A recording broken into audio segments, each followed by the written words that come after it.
कि कुछ इलाहाबाद में सामा नहीं बहबूद के, कुछ इलाहाबाद में सामा नहीं बहबूद के। बहबूद मतलब होता है कल्याण। यहाँ धरा क्या है बजुज अकबर के और अमरूद के। हम बचाएंगे सजाएंगे संवारेंगे तुझे, हर मिटे नक्श से निखार उभारेंगे तुझे, अपनी शहरत का लहू दे के सींचेंगे तुझे, दार पे चढ़ के फिर एक बार पुकारेंगे तुझे, राह इमदाद की देखें ये भले तौर नहीं, हम भगत सिंह के साथी हैं कोई और नहीं। मुझे एक शेर याद आ रहा है कि हौसलों में फकत उतार सही, वक्त ज्यादा ही बेहिसाब सही, नाउम्मीदी से लाख बेहतर है एक उम्मीद दागदार सही। अब प्रकाशक अनबाउंड प्रकाशन का मैं शुक्रिया अदा करना चाहता हूं कि उन्होंने बातचीत के लिए ये मौका मुहैया कराया है और हम आपसे कैंपस और किताब शीर्षक के बहाने रूबरू हैं। एक किताब के लेखक के लिए मैंने अपने किताब में सबसे पहला वाक्य, अगर आप भूमिका का पढ़ेंगे तो पहला ही वाक्य है कि कलम और किताब इस सभ्यता की सबसे नायाब उपलब्धियां हैं, सबसे नायाब उपलब्धियां हैं। और सभ्यता बहुत पुरानी है, उसे सहेजना, दिशा दिखाना ये कलम और किताब ने किया है और हम यहां तक पहुंचे। मैं जिस इलाहाबाद शहर में हम लोग मिल रहे हैं, जब आए तो ये देखकर आए थे कि कुछ इलाहाबाद में सामा नहीं बहबूद के, कुछ इलाहाबाद में सामा नहीं बहबूद के। बहबूद मतलब होता है कल्याण। यहां धरा क्या है बजुज अकबर के और अमरूद के। ये अकबर इलाहाबादी का शेर है। और जब हम आए तो शुरुआत यहां से हुई कि क्या है इस इलाहाबाद में, और लेकिन इसी इलाहाबाद में एक ऐसा विश्वविद्यालय है और मुझे खुशी है और ये पहला मौका है इस किताब के लिखने के बाद उसी मिट्टी पर खड़े होकर ये कबूल करने का कि अगर इलाहाबाद विश्वविद्यालय न होता और वो सरकारी न होता तो यहां तक का सफर असंभव था। शायद हम आजमगढ़ से इलाहाबाद आ ही नहीं पाते अगर इसकी फीस भी थोड़ी महंगी हो गई होती। इसी इलाहाबाद विश्वविद्यालय ने और उस विश्वविद्यालय के भीतर लिखने पढ़ने बोलने के संस्कार ने ये हमें यहां तक पहुंचाया है। मैं एक बात कहना चाहता हूं कि एक शेर ने बहुत अच्छा, शायर ने लिखा कि शौक़ दीदार अगर है तो नजर पैदा कर। आप अगर कुछ भी देखना चाहते हैं तो सबसे जरूरी चीज है नजर होनी चाहिए। और नजर का तकाजा ये है कि आप वही न देखें जो लोग आपको दिखा रहे हैं या जितना दिख रहा है। आप वह भी देख पा रहे हैं क्या कि जो छिपाया जा रहा है या जिसे जानने नहीं दिया जा रहा है। विश्वविद्यालय आपके जहन में, आपकी शख्सियत में केवल किताबों के जरिए इम्तिहान और इम्तिहान के बाद एक डिग्री मिल जाए, इसके सफर का नाम विश्वविद्यालय नहीं होता। डिग्रियों का कोई भरोसा नहीं, वो कागज के पुलिंदे हैं। आप इस किताब में पढ़ेंगे तो शुरुआती पन्नों पर मैंने ये बात लिखी है कि हमारे लिए वो डिग्रियां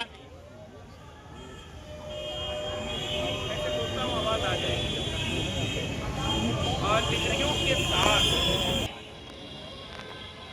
सफर बहुत सामान्य होता है। आप मेरे हाथ में जो किताब है, इस किताब के ऊपर सबसे कोने पर अगर लिखा है कि 50,000 कॉपियां बिक चुकी हैं और ये हिंदी की किताब है, तो मुझे लग रहा है कि इसका श्रेय अगर किसी को जाता है तो उन लोगों को जाता है जिन्होंने इसे पढ़ने में दिलचस्पी दिखाई और इस किताब को 50,000 की संख्या में।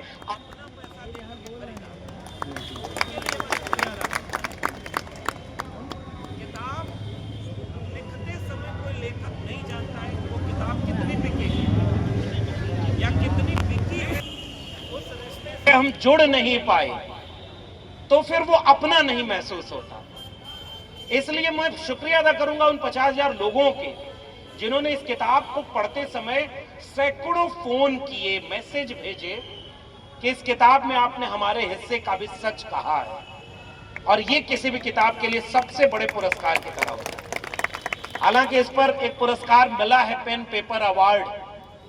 हिंदी में अपनी कैटेगरी में एकमात्र किताब है भारत की जिसको ये पुरस्कार मिला है। मैं फिर भी कह रहा हूं कि इन 50,000 किताबों के बिकने और किसी सम्मान या पुरस्कार के होने से ज्यादा बड़ा है कि मेरे समाज के लोगों में इस किताब को लेकर क्या चेतना पहुंची। और आपने आखिर में जो सवाल का हिस्सा जोड़ा कि एक किसी के बनने, लेखक होने का सफर क्या होता है। हम जिस कवि को हम सुन रहे थे अभी, यश मालवीय जी को, और मैं आपको फिर से शुक्रिया अदा करता हूं, आशीष ने वो बात रेखांकित की। मैं फिर से कह रहा हूं, एक जमाने में कैंपस के भीतर का माहौल ये तय करता रहा है कि सियासत का माहौल कैसा होगा। और कैंपस के भीतर की सबसे बुनियादी शर्त होती है संवाद। अलग अलग रंग के, अलग अलग विचार के, अलग अलग दृष्टिकोण के मानने वाले लोग एक कैंपस के भीतर होते हैं, वाद विवाद संवाद करते हैं और उससे तय होता है कि कैंपस के बाहर का समाज कैसा होगा। वक्त कम है, वरना मैंने जो कैंपस के बारे में अपनी किताब में लिखा है वो मैं पढ़ के सुनाता, लेकिन आपसे चाहूंगा कि अगर मौका मिले तो पढ़िएगा। मैंने एक वाक्य इसमें लिखा है अपनी किताब में कि बाबा साहब डॉक्टर अंबेडकर का जिक्र आपने किया, एक किताब जो इतनी महत्वपूर्ण है कि वो कई लोगों के लिए मुश्किल भी बनती है, लेकिन करोड़ों लोगों के लिए इंसानी जिंदगी की सबसे बड़ी किताब बनती है, भारत का संविधान। और उस समय जब संविधान बना या नया देश बनने की कोशिश हो रही थी तो एक सपना यह देखा गया कि जैसा नया भारत बनेगा वो कैसा होना चाहिए। एक देश, एक समाज के भीतर जो बीमारियां हैं, जो मुश्किलें हैं, उन बीमारियों का इलाज कौन कौन करेगा। तो उन बीमारियों का इलाज करने के लिए कुछ संस्थाएं बनाई गई। ये मीडिया होगी, ये बीमारी का इलाज करेगी। अब पहला इनाम मैंने मीडिया लिया, डॉक्टर को खुद बीमारी हो जाए तो फिर उसका इलाज कौन करेगा। लोकतंत्र कैसे अंतिम व्यक्ति तक पहुंचेगा। उन संस्थाओं में सबसे बड़ी संस्था का नाम है विश्वविद्यालय, कैंपस। और कैंपस जिस शहर में होते हैं उस कैंपस के भीतर एक ऐसा नया विमर्श तैयार होता है जो किताबों की शक्ल में नागरिक तैयार करता है। और मैंने अपनी किताब का एक बुनियादी वाक्य लिखा है कि एक डरा हुआ शिक्षक अपनी कक्षा में रीढ़ विहीन विद्यार्थी तैयार करता है जो समाज में जाकर मुर्दा नागरिक में तब्दील हो जाता है। विश्वविद्यालय डरे हुए लोगों की जगह नहीं होती, निडर बेखौफ होकर के सवाल पूछने वालों की जगह होती हैं। और मैं फिर से यह कबूल करता हूं कि मेरे इलाहाबाद विश्वविद्यालय ने हमें ऐसे प्रोफेसर दिए जो जब हम बीए में पढ़ते थे तो हमारे प्रोफेसर, चाहे वो प्रोफेसर सत्यप्रकाश मिश्र हो या राजेंद्र कुमार हो या प्रणय कृष्ण हो, मैं यहां उस शहर में उनका नाम लेता हूं, उन लोगों ने पैर छूने की संस्कृति पर मुझसे कहा, हमारे लोगों से कहा कि पैर क्यों छूते हो, सम्मान और ये पद यहां पर नहीं है, हाथ मिलाया करो। तो समानता का पाठ पढ़ाने वाले तो हमारे प्रोफेसर रहे। कैंपस ये देता है। कैंपस सवाल पूछने पर यह नहीं कहता कि आप सवाल पूछ करके अपमान कर रहे हैं। कैंपस असल में सवाल पूछना सिखाता है, और सवाल क्या पूछे ये किताबें सिखाती हैं। इसलिए इस किताब को मैं समझता हूं कि निडर और बेखौफ समाज बनाने की कोशिश की तरह देखा जाना चाहिए। वही सफर रहा जो इस इलाहाबाद विश्वविद्यालय ने दिया, फिर दिल्ली विश्वविद्यालय ने दिया, और उसी को हमने जिया। तो मुझे लग रहा है कि उसी बहाने ये सफर आगे बढ़ा है। जी, एक बात हमने देखा है, किताब में आपने एक जगह जिक्र किया है कि विश्वविद्यालयों को जानबूझ करके जर्जर किया जा रहा है ताकि पढ़ लिख करके लोग सवाल न पूछना शुरू करें, मुख्य धारा में ना आ जाए। छात्र संघ को इसी कारण से बैन किया गया था। आज भी सबसे ज्यादा जरूरी है कि कैंपसों को जो एक तानाशाही आ गई है ना, उससे मुक्त किया जाए। आपका इस पर क्या विचार है? ये दूसरा ये कि इलाहाबाद और दिल्ली, आपने दोनों जगह शिक्षा भी अर्जित की है और अध्यापन का भी काम कर रहे हैं, तो उस यात्रा के बारे में भी बताइए। और जो आपने अभी बताया कि यहाँ आने पर हम इलाहाबाद के वो पुराने दिन हमको याद आने लगते हैं कि कैसे हम लोग यहाँ पर आए थे और कैसे शुरुआत की। सही बात है, जब भी हम इनके साथ इलाहाबाद में जैसे ही प्रवेश करते हैं वैसे ही ये कहते कि यहाँ पर हम छोटी सी साइकिल से जाया करते थे, यहाँ से सब्जी लिया करते थे, फिर यहाँ चाय पिया करते थे, ये सब चीजें। तो फिर ये हमें भी उसी जगह पर लेकर के चले जाते हैं, क्योंकि हमें भी सब अपना याद है कि कैसे हम लोग झूसी से आते थे और कितनी बार गाड़ी में पेट्रोल खत्म हुआ है, उसको झुका करके फिर से स्टार्ट करते थे और फिर कैंपस में पहुंचते थे। लेकिन जैसे ही कैंपस में पहुंचते थे, कैंपस के अंदर इतनी अपार ऊर्जा होती है कि वो ऊर्जा लेने के लिए हम आज भी कैंपस से निकलने के बाद भी 1 दिन या 2 दिन के लिए भी अगर इलाहाबाद आते हैं तो कैंपस में जरूर पहुंचते हैं। कैंपस में जा करके अपने उस पुराने दिन को याद करके कि कैसे हम लोग व्यवस्था से लड़ने का जो जज्बा पैदा हुआ था वो इसी जमीन से, इसी माटी से मिला है, वो जज्बा हम लोगों का बरकरार है। इसलिए 1 घंटे के लिए ही सही, लेकिन छात्र संघ भवन पर या कैंपस में इलाहाबाद विश्वविद्यालय के हम लोग जाना नहीं भूलते हैं। इसलिए इन तीनों जो यात्रा है, जो आपकी पुराने दिन है, उसके बारे में बताइए। इलाहाबाद में आप पढ़े, उसके बारे में, फिर दिल्ली में गए 14 साल, वहां पर आपने पढ़ाया, पढ़ाने के बाद आपके साथ इस तरह की घटना हुई, आपको जानबूझ करके पार्शियलिटी आपके साथ की गई और आज आप शिक्षक न होकर के भी, जो बताया हमारे भाई ने कि आप इस समय पूरे देश में जो नौजवान है उनके सामने एक बहुत बड़ा उदाहरण, प्रेरणा स्रोत बन चुके हैं।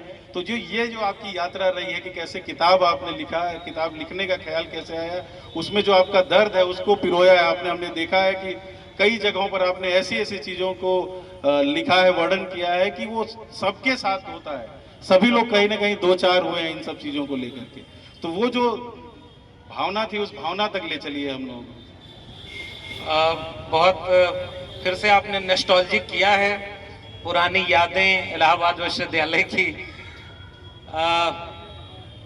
मुझे हमारे पुराने छात्र नेता कुछ लोग बैठे हुए हैं, मैं आ रहा था तो जिक्र कर रहा था कि हम लोग पूर्वांचल के उन जिलों से पहली पीढ़ी के लोग जब आते हैं, इस किताब में मैंने वो भी बात लिखी है कि एक गठरी में थोड़ा सा चावल, थोड़ी दाल, थोड़ा सा, पहली बार जब शुरुआत में कोई आता है तो हल्दी नमक तक घर से एक एक पुड़िया बना के बांध के माँ अपने बच्चों को दे देती है।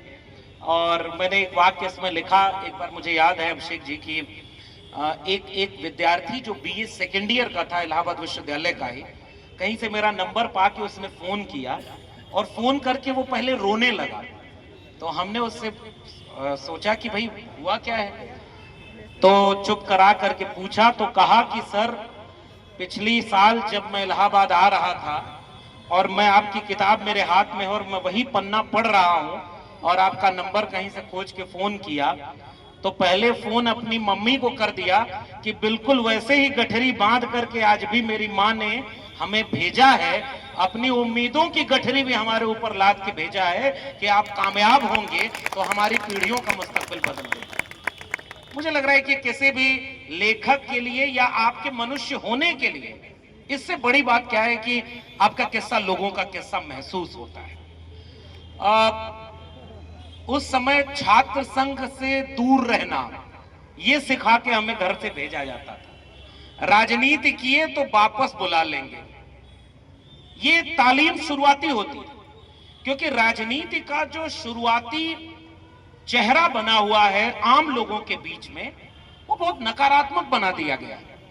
अब आज कैसा है वो हमसे बेहतर आप जानते हैं, उस पर टिप्पणी हम बैठ के यहां नहीं करेंगे। लेकिन हमने जो तालीम बाद में पाई, इस विश्वविद्यालय के भीतर पाई, तमाम छात्र संगठन के लोग जब विश्वविद्यालय में क्लासेस खत्म होती थी उसके बाद स्टडी सर्कल चलाते थे, तमाम लोग अलग अलग तरह से किताबों पर बातचीत करते थे। उस दरमियान ही हमने विद्यार्थी और राजनीति भगत सिंह का वो लेख पढ़ा और जिसमें भगत सिंह कहते हैं कि विद्यार्थी को शिक्षा केवल इसलिए नहीं पानी चाहिए कि उसे क्लर्क बनना है या कोई नौकरी पानी है। और विरोधाभास देखिए कि विश्वविद्यालयों में अधिकांश लोग इसलिए भेजे जाते हैं कि आप कोई अच्छी नौकरी पा जाएं, इसके लिए पढ़ाई करिए।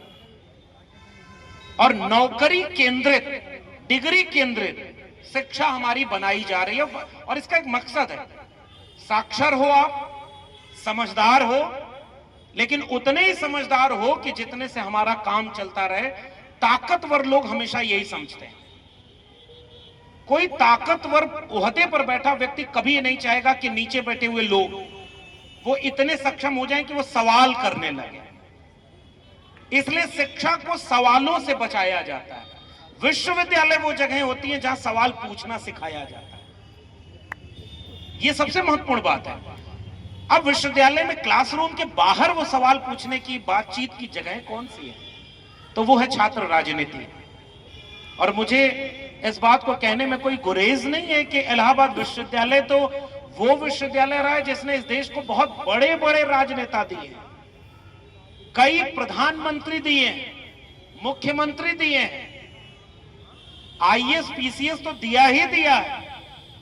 अब वो इलाहाबाद विश्वविद्यालय क्या दे रहा है मुझे नहीं पता, आज के मौजूदा वक्त में उसका हाल क्या है। पहले उस विश्वविद्यालय के भीतर चार दीवारियां कम थी तो बातचीत की जगह ज्यादा थी।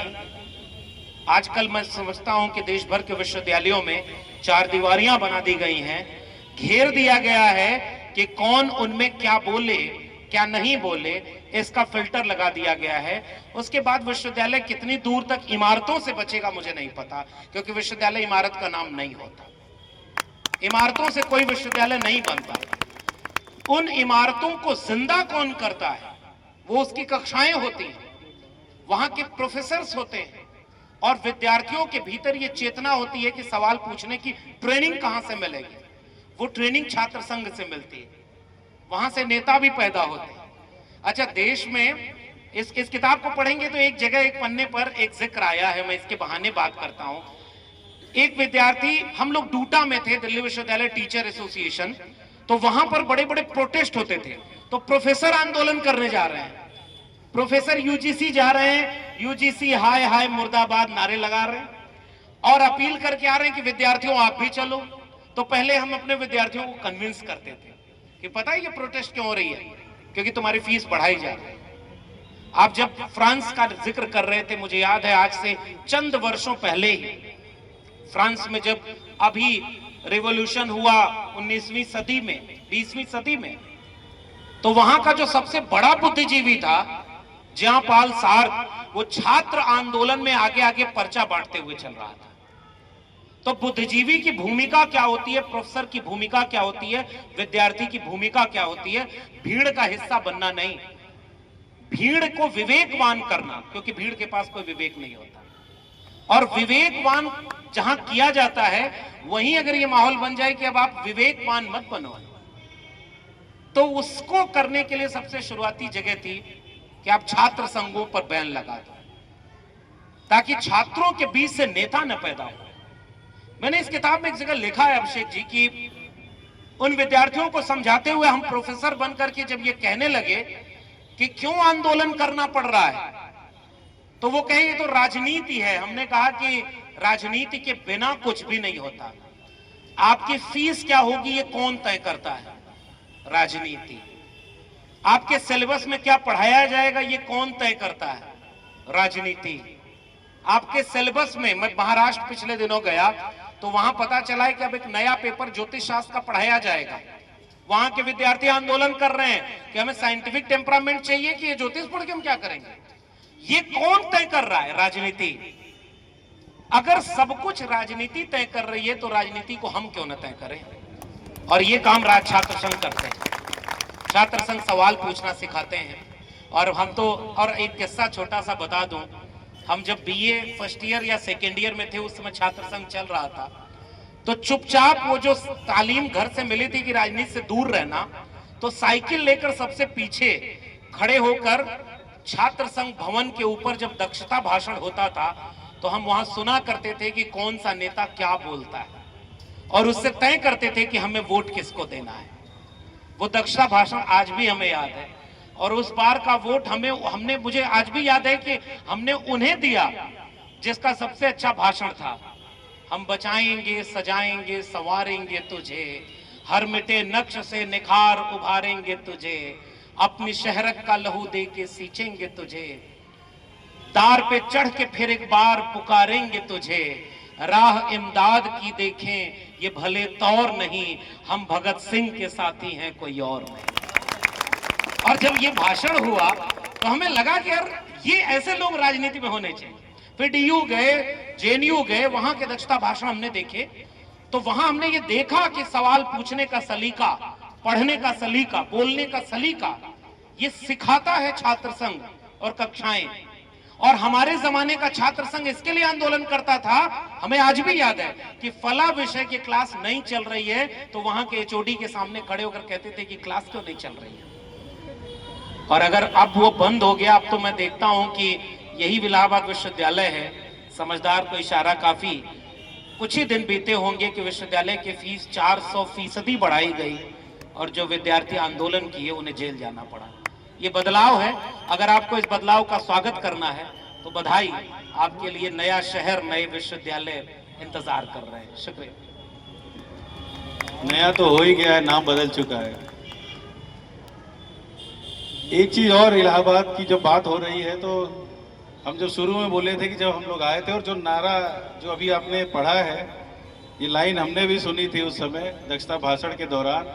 और दक्षता भाषण वाली जो जगह है या जो उसका इतिहास है दक्षता भाषण का, वो इलाहाबाद विश्वविद्यालय से ही शुरू हुआ है और यहीं से अन्य विश्वविद्यालयों में गया है। वहाँ से आप कितने दक्ष हैं, कितने आपका विजन क्या है वो क्लियर हो जाता है। वो छात्र इस बात का अंदाजा लगा लेते हैं क्योंकि पढ़े लिखों का जो चुनाव होता है। इस समय जब हम 1 साल पहले जब पार्टी द्वारा जिम्मेदारी मिली थी तो उस समय जब इलाहाबाद हम पहुंचे थे, हमारे तमाम साथी हैं, अखिलेश गुप्ता जी, राघवेंद्र हैं, आदिल हमजा जी हैं, राहुल पटेल, तमाम साथी यहाँ पर हैं उपस्थित। हम सब लोग थे उसी छात्र संघ भवन के गेट पर गए जहाँ बहुत बड़ी संख्या में पुलिस का पहरा लगा हुआ था। हम जब 2005 में थे तो उस समय ये सपना देखा करते थे कि कभी इलाहाबाद विश्वविद्यालय में छात्र संघ के हम पदाधिकारी हो जाएंगे, छात्र संघ चुनाव लड़ने का मौका मिल जाए। लेकिन जैसे जैसे समय बीतता गया, आपका जीवन आपको किस तरफ लेकर के जाता है ये आपको भी नहीं पता होता है। बस आपको लगे रहना पड़ता है। आप निराश होकर के रुकिए नहीं, चलते रहिए, बने रहिए, संघर्ष करते रहिए। और जब हमें पार्टी ने जब मौका दिया, जब हम सोचे कि चल करके, जो हम लोगों के यहाँ की परंपरा है विश्वविद्यालय छात्र संघ की, कि हम लोग चल करके अपने छात्र संघ भवन पर शहीद लाल पदमधर जी को माल्यार्पण करते हैं। 1942 के आंदोलन में शहीद हुए थे। हमें माल्यार्पण करना था लेकिन पुलिस का पहरा वहां पर इस कदर लगा हुआ था और गेट बंद करके गेट पर लिखा था कि यह आम रास्ता नहीं है। शायद यही इस समय भी लिखा हुआ है कि आम रास्ता नहीं है, बिना आज्ञा प्रवेश वर्जित, इस टाइप का वो तख्ती लगाए हुए। हमें लगा कि इतने सालों की जो हमारी मेहनत है वो एक दिन में ये पुलिस और प्रशासन और विश्वविद्यालय प्रशासन ने मिट्टी में मिला दिया। आप कोई ख्वाब देखें और वो ख्वाब जिस दिन जिस भी रूप में साकार हो और उसके बाद आपने कुछ सोचा हो कि हम अपना कोई जिम्मेदारी पाने के बाद यहाँ पर आकर के इसी मिट्टी को सलाम करेंगे, इसी मिट्टी को माल्यार्पण करेंगे, और वही करने को अगर आपको मौका न मिले तो आपके ऊपर क्या बीतेगी। हमें तुरंत डिसीजन लेना था कि क्या करना चाहिए। आज भी हम वही काम करें जो पिछले कई सालों से इलाहाबाद विश्वविद्यालय के सामने किए हैं कि हट करके इसी जगह पर बैठ जाएं और तब तक न हटे जब तक ये दरवाजा न खुल जाए, या फिर हम किसी तरह से अपने नायक आदरणीय शहीद लाल पदमधर जी को माल्यार्पण करके आगे बढ़े, क्योंकि उस जगह पर हम लोग पहुंच चुके हैं। छात्र संघ को दबाया गया, बंद किया गया, ये हम लोगों के ऊपर पहला बड़ा हमला था, इस देश के ऊपर हमला था। उसके बाद आपने कहा कि आप दिल्ली विश्वविद्यालय के छात्र शिक्षक संघ में थे, वहां पर आप लोगों को भी आंदोलन करने की जरूरत पड़ी, किसानों को भी आंदोलन करने की जरूरत पड़ी है, हर वर्ग के लोगों को आज आंदोलन करने की जरूरत पड़ी है अपनी बात मनवाने के लिए। तो उस दिशा में हम आप लेखक के तौर पर आपसे पूछना चाह रहे हैं कि आप लेखक हैं, कितना बड़ा हमला लेखकों के ऊपर हो रहा है। अभी दिल्ली में जो अंतर्राष्ट्रीय बुक फेयर लगा हुआ था कुछ साल पहले, उसमें हम कई किताबें ढूंढ रहे थे कि शायद वो मिल जाए जो हम लोगों के काम की हैं, खास तौर से अरुंधति रॉय की, या फिर हम लोगों के जो खास तौर पे समाजवादी लेखक हैं जो एक दिशा देते हैं। किताबें नहीं मिल रही हैं बड़े बड़े मेलों में। यहाँ पर तो हम सोच लिए कि यहाँ पर कौन कौन सी किताबें होंगी। हमें बहुत कठिन शब्द कहने में कोई झिझक नहीं है कि जो किताब आपको चाहिए वो शायद यहाँ नहीं मिलेगी। इस तरह से अंकुश लगाया जा रहा है। इतिहास पुनर्लेखन की तैयारी हो रही है। जिन भी किताबों से आपको सही जानकारी दी जाती थी वो चीज को खत्म किया जा रहा है। लेखक अगर सही सवाल करे तो उसको गोली मार दिया जा रहा है। ऐसे में आप क्या मानते हैं कि आज के दौर में कितना कठिन हो चुका है, जब कोई इस बात पर पूरे समाज में जहर घोलने पर लगा है, झूठा इतिहास को गढ़ने पर लगा है, परंपराएं नहीं जानते हैं लेकिन नई परंपराएं बनाने पर तुले हुए हैं। आधुनिकता से कोई लेना देना नहीं है, लेकिन वो एक अराजक आधुनिकता को की तरफ ले जाना चाहते हैं। इस दौर में जो वास्तविक जो स्थिति है इस समय समाज की, उस पर आप क्या कहना चाहेंगे? हम ये, क्योंकि ये शहर शिक्षा और साहित्य की राजधानी रहा है। हम लोग इलाहाबाद की जब आप बात करते हैं तो ममता कालिया जी ने इलाहाबाद के लिए लिखा है, हमारे राष्ट्र कवि ने भी लिखा हुआ है इलाहाबाद को लेकर के कि जीते जी इलाहाबाद। उस पर भी आप बताइएगा। लेकिन जो सामने जो लेखकों के सामने जो संकट, क्योंकि किताबें या लेखन ही आपका जो विचारधारा का प्रवाह है, उसी को लेकर के ही हम लोग कोई क्रांति कर सकते हैं। तमाम जो उद्घोषणाएं हैं, तमाम जो कोटेशंस हैं, वो किताबों में लिखे गए, वही लेकर के। मुझे एक शेर याद आ रहा है कि हौसलों में फकत उतार सही, वक्त ज्यादा ही बेहिसाब सही, नाउमीदी से लाख बेहतर है एक उम्मीद दागदार सही। अभी कम से कम इतना वक्त बचा है कि पुस्तक मेले लग तो रहे हैं, किताबों के मेले लग रहे हैं और किताबों की अहमियत समझने वाले यहां इकट्ठा हुए हैं।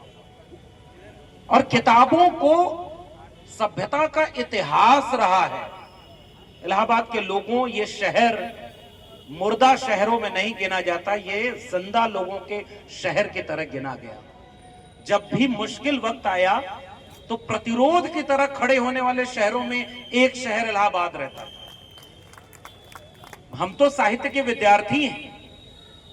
हमारे इसी शहर में कोई सूर्यकांत त्रिपाठी निराला हुआ जिसने लिखा कि भेद कुल खुल जाए जो सूरत हमारे दिल में है, और देश को मिल जाए जो पूंजी तुम्हारे मिल में है।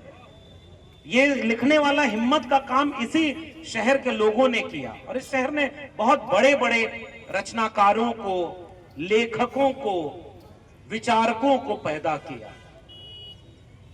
लेकिन मैं एक बात कहना चाहता हूं कि मुश्किल वक्त कभी आज ज्यादा मुश्किल है, ये कल था, ये कहना मुश्किल है। मिसाल के तौर पर इस सभ्यता का इतिहास का ये नहीं है कि जो भी लोकतांत्रिक या मानवीय मूल्यों से दूर रहा वो सबसे ज्यादा किताबों से डरता है।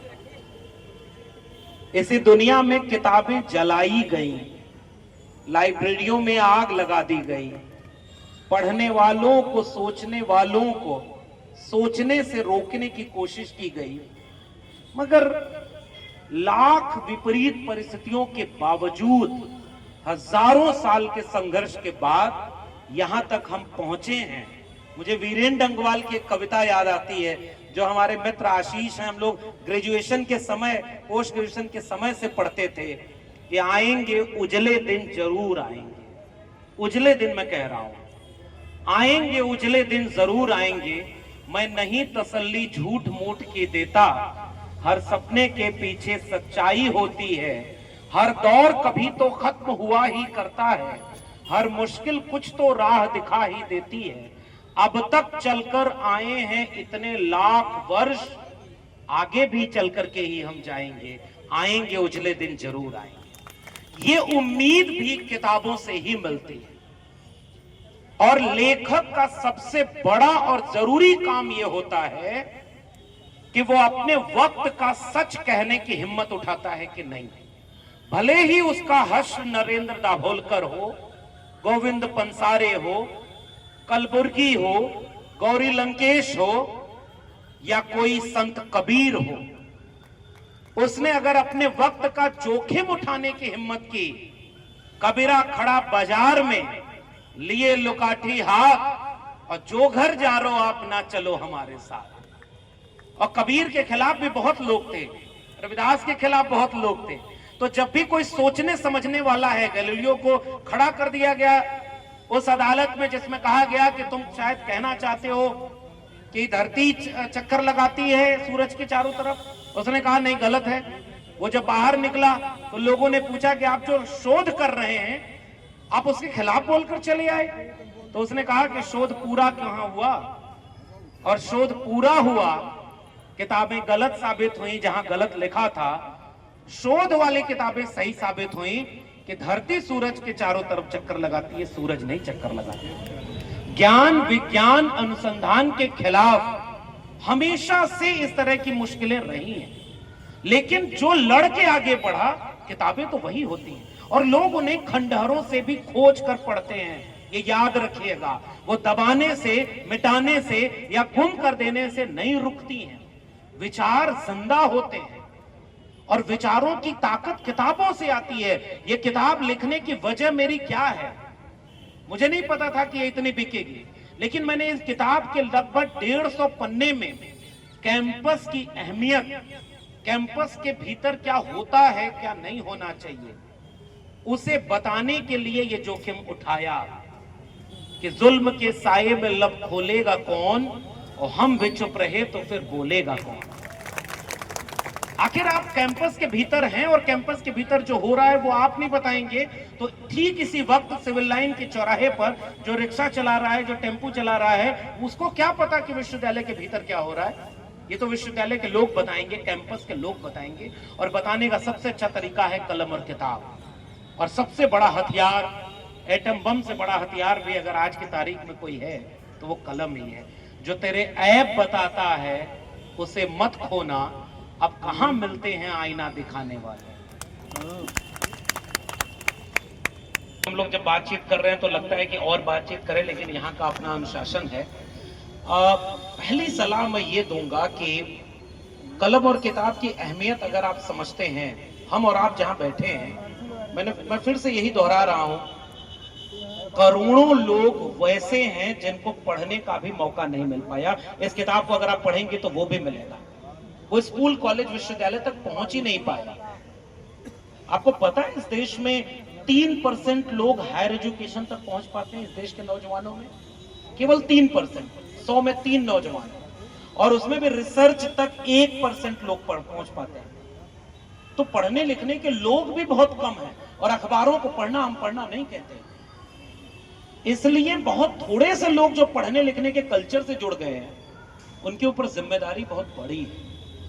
इसलिए जितना पढ़ सकें उतना पढ़ें। पढ़ा हुआ कभी भी जाया नहीं होता।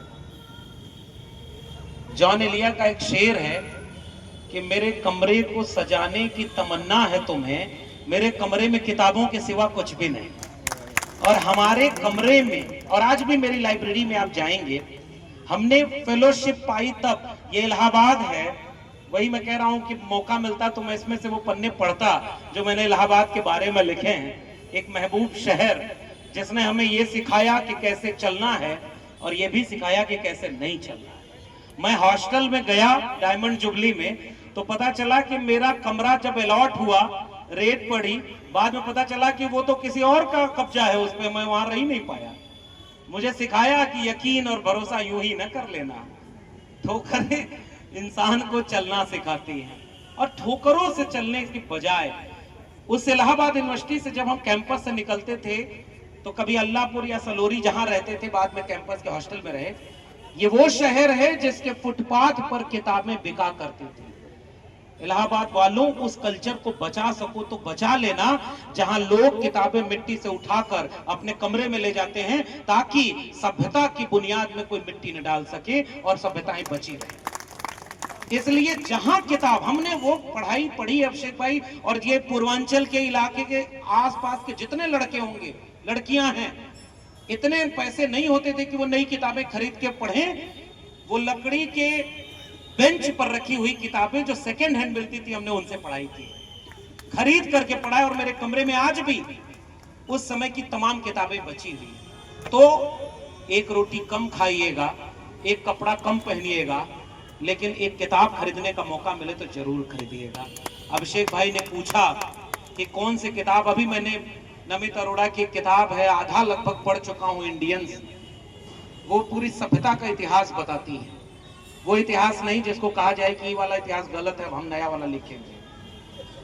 लेकिन किताबें पढ़िए, अब जिस विचार को आप मानते हैं उस विचार की किताबें भी पढ़िए, और जिस विचार को आप इस दुनिया, इस मानवता के लिए खतरा मानते हैं, उनकी भी किताबें खरीद करके पढ़िए। अगर पढ़ेंगे नहीं तो जवाब देने का तर्क नहीं डेवलप होगा। आखिर में केवल ये कहना है, जितने नौजवान आए हैं आप पुस्तक मेले घूमिए। मेरी किताब तो मिल ही रही है, अभिषेक भाई ने कहा कि बहुत सारी किताबें नहीं मिल रही, लेकिन प्रोफेसर की डायरी आपको मिलेगी। लेकिन कुछ किताबें, चुनिंदा किताबें जिन्होंने हमें सलीका सिखाया, मैं हिंदी साहित्य का विद्यार्थी हूं, उनके नाम लेने लगूंगा तो बहुत सारी किताबें होंगी, लेकिन उसके बाहर समाजशास्त्र की किताबें हमने डॉक्टर लोहिया की हिंदू बनाम हिंदू से लेकर राहुल सांकृत्यायन की तुम्हारी 6 जैसी किताबें पढ़ी। हमने एक तरफ मंडल कमीशन की रिपोर्ट पढ़ी, बाबा साहब के संविधान और उनके राइटिंग्स को पढ़ा, तो दूसरी तरफ बंच ऑफ थॉट आज भी हमारे कमरे में है। कई बार जब लड़ना होता है तो उससे पढ़ते हैं कि इनकी इस बात का जवाब कैसे देना है। आखिर में अगर आप मुझसे 3 किताबें पूछेंगे कि उन किताबों को पढ़ा जाना चाहिए और जरूर पढ़ा जाना चाहिए, उनमें मैं आपको पहली किताब कहूंगा बाबा साहब डॉक्टर अंबेडकर की एनिमेशन ऑफ कास्ट, सबको पढ़नी चाहिए।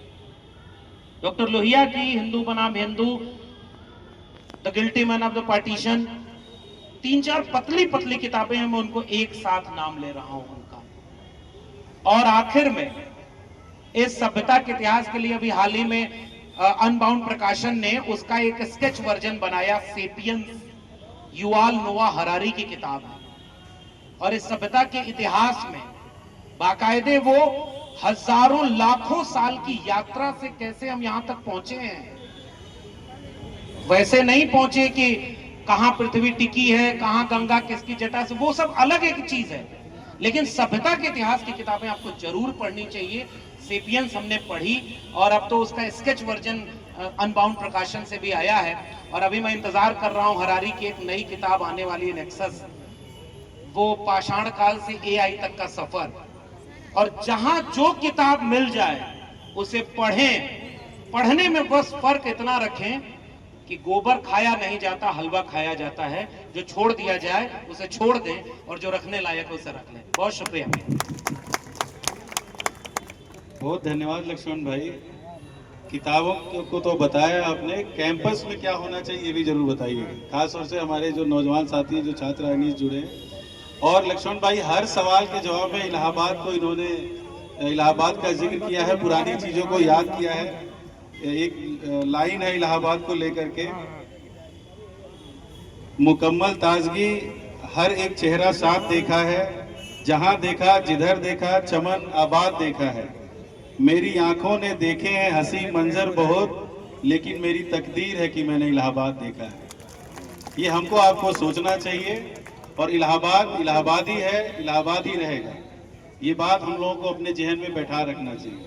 बहुत बहुत धन्यवाद लक्ष्मण भाई। आखिरी में बस आप जाते जाते जो हमारे कैंपस के खास तौर से जिस जमात से हम लोग हैं, छात्र राजनीति से, उसके बहुत सारे यहाँ पर नौजवान साथी आए हुए हैं। उन लोग हमारे गुरु जी भी आदरणीय लाल जी सर यहाँ पर उपस्थित हैं, उनका भी बहुत आशीर्वाद मिला है। शायद उन्हीं के आशीर्वाद से हम भी इस क्षेत्र में आए। तो कैंपस के नौजवानों को क्या करना चाहिए? किताबें तो ठीक है पढ़ें, लेकिन साथ साथ अपने हक के लिए लड़ने के लिए उनको आप अपनी तरफ से कैसे मोटिवेट करेंगे? लड़ने के लिए कोई शॉर्टकट नहीं है, कोई फॉर्मूला नहीं है। लड़ने की पहली शर्त होती है कि आप जिंदा हैं कि नहीं हैं। वसीम बरेलवी का एक शेर है जो हमारे इलाहाबाद यूनिवर्सिटी के छात्र नेता लगातार वहां बोलते रहते थे कि जब उसूलों पे आँच आए तो टकराना जरूरी है, अगर जिंदा हो तो जिंदा नजर आना जरूरी है। नई उम्रों की खुद मुख्तारियों को कौन समझाए, कहां से बच के चलना है, कहां जाना जरूरी है। तो ये सलीका कि कहां से बच के चलना है और कहां जाना है, वो किताबें देती हैं, कैंपस नजरिया देता है। और कैंपस के भीतर मैं आखिर में फिर से कह रहा हूं, जो स्कूल कॉलेज यूनिवर्सिटी तक पहुंच गया वो उन 3% लोगों में है। इसका मतलब कि उसके ऊपर जिम्मेदारी कितनी बड़ी है।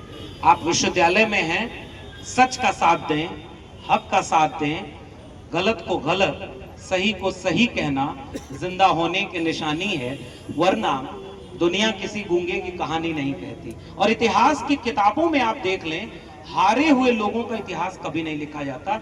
मैं आखिर में इस किताब का वो पन्ना पढ़ूंगा अपने नौजवानों के लिए। मुझे वक्त हो गया है, आयोजक है, मैं एक आखिरी का 1 मिनट, इस किताब को मैंने रोहित वेमुला को समर्पित किया है, कैंपस के भीतर का एक शख्स। और उसको समर्पित करने के पीछे भी एक वजह है, आप पढ़ेंगे तो समझ जाएंगे। न हम गिरे, न हमारी उम्मीदों के मीनार गिरे, मगर कुछ लोग हमें गिराने में कई बार गिरे। इस वजह से, क्योंकि कैंपस से निकला हुआ व्यक्ति सच और हक की बात करता है।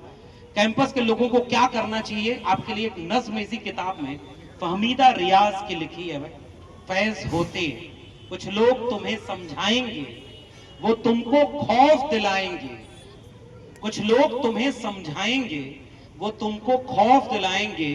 जो है वो भी खो सकता है, इस राह में रहजन है इतने, कुछ और यहां हो सकता है। कुछ और तो अक्सर होता है, कुछ और तो अक्सर होता है, लेकिन तुम जिस लम्हे जिंदा हो, वो लम्हा तुमसे जिंदा है। ये वक्त नहीं फिर आएगा, तुम अपनी करनी कर गुजरो, जो होगा देखा जाएगा। बहुत बहुत धन्यवाद।